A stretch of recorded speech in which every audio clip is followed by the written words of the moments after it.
Good evening, Heather. Lots of people pretty upset tonight because they literally ran out of seats here. Ushers were telling people to go to the next section, go to the next section, go to the next section, but they were all full. The house was packed tonight, and the main attraction was not the First Lady, Michelle Obama, but Bernie Sanders.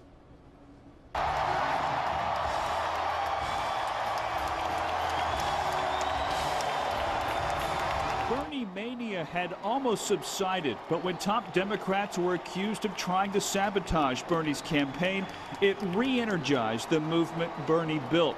Some of his supporters hoped Sanders would challenge Clinton at the convention, and he admitted stepping aside wasn't easy. I understand that many people here in this convention hall and around the country are disappointed about the final results of the nominating process. I think it's fair to say that no one is more disappointed than I am. But he added that his revolution can continue under Hillary's leadership. Based on her ideas and her leadership, Hillary Clinton must become the next president of the United States. The majority of Colorado Democrats voted for Bernie Sanders in the primary. We asked them if his speech this week was enough to convince them to support Hillary instead. Absolutely not. I think there needs to be a lot more done, not on his side, but the Hillary side. The problem is it's hard to trust Hillary because she changes her mind so often. We're about a lot more than that. I mean, we believe in those values, and if Bernie wants to continue supporting them, we'll support Bernie. But Hillary Clinton does not stand for any of the things that we stand for. So clearly, Bernie delegates from Colorado are not with Hillary just yet, but the Hillary campaign hopes to change that by the time she finishes her speech and leaves the stage on Thursday night. Live in Philadelphia, Bart Bedsole, KRDO, News Channel 13. Thanks, Bart. Picture after picture. It doesn't take long to see Jordan Peak's passion. It brings me so much happiness. Cross country, basketball. I was totally willing to just try whatever and knock some people down for a good shot. She's a competitor with an infectious laugh. Talking with Jordan, you'd never know these pictures are also part of her. They were taken after she nearly lost her life 3 years ago. She was 12. As I was going to practice, I remember feeling really tired and lethargic. She was at a Colorado Springs community center for basketball practice. I remember asking my coach to sit out. Her heart stopped. There was no AED or automated external defibrillator at the gym. Nothing to shock her heart back into a normal rhythm. CPR was the only chance to save her. 9 minutes without oxygen. Each minute cutting her chance of survival by 10%. Instead of going into a treatment room to see Jordan, we were intercepted by a chaplain. It was any parent's nightmare. That first evening was just horrific. Even if she did survive, her parents were faced with the very real possibility the personality of their bubbly, full-of-life daughter might be erased. We went from, is she going to make it? Is she going to be alive? Right. To, is she going to be brain dead? She couldn't walk, talk, eat. And the biggest indication was that she didn't smile or laugh. She had no affect. So she knew socially she was supposed to smile, like when people came in her room, but it was very, artificial. It took months of rehab, but Jordan did come back. Euphoric, to have her back, just a gift. We knew that we dodged a bullet big time with having her, and only the grace of God that she's here. Had an AED been nearby, though, Jordan's outcome could have been much better. There are countless instances here and across the nation where there are no AEDs nearby.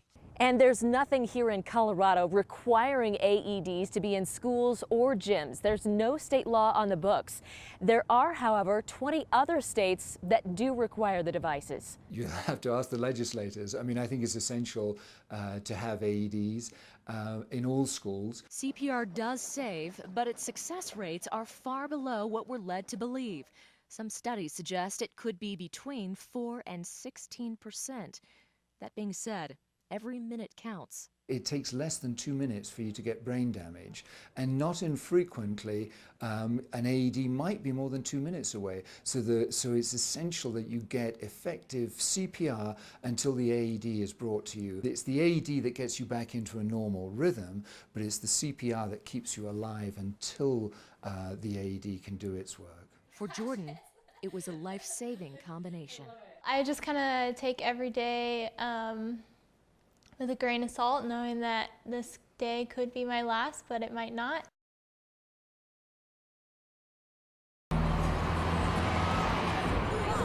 You may be familiar with the front of Palmer High School in downtown Colorado Springs, but not the backside, Cheyenne Avenue, where all the action is.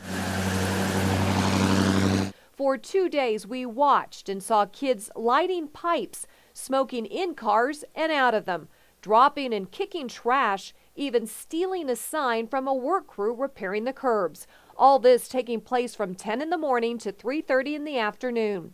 Even seeing a school resource officer with the Colorado Springs Police Department didn't stop them. You want to come home to relax, and you can't always do that when you know that there's possibly a drug deal going down in front of your house. Neighbors here made a call for action looking for help. They wouldn't talk on camera, afraid that students would retaliate. They believe this downtown street has become the play yard and dumping ground for delinquent students, saying talks with Palmer High's principal have yielded no littering signs and trash containers, but not a change in attitude. It's just gotten worse, and I think the students just see the signs and laugh at them. We contacted School District 11 and police and invited them to sit down and look at our video. They were shocked and surprised by what they saw, saying they now believe the problem they had with some students using drugs and loitering in Acacia Park has moved to Cheyenne Avenue. They vowed to immediately start community policing measures to help neighbors breathe easier. I think your video, is critical in us being able to at least start to take some law enforcement action, because before this video we didn't know who the kids were. This video is going to help us identify those kids, and it's going to be able to help us to actually make arrests, if appropriate, for those kids. Principal Tom Kelly thanked us for highlighting problems he says they've been working to solve. All the drug stuff, this is the first time I've heard to this extent the drugs that's going on over there. So yeah, we're going to address it at the school level with the district and the police department working together. School officials and police say they recognize some of the faces caught on tape, but couldn't identify all of them as Palmer High students. Sergeant Noblet says police will look into this apparent theft. You witnessed a crime occurring. You have the suspects, on video doing that.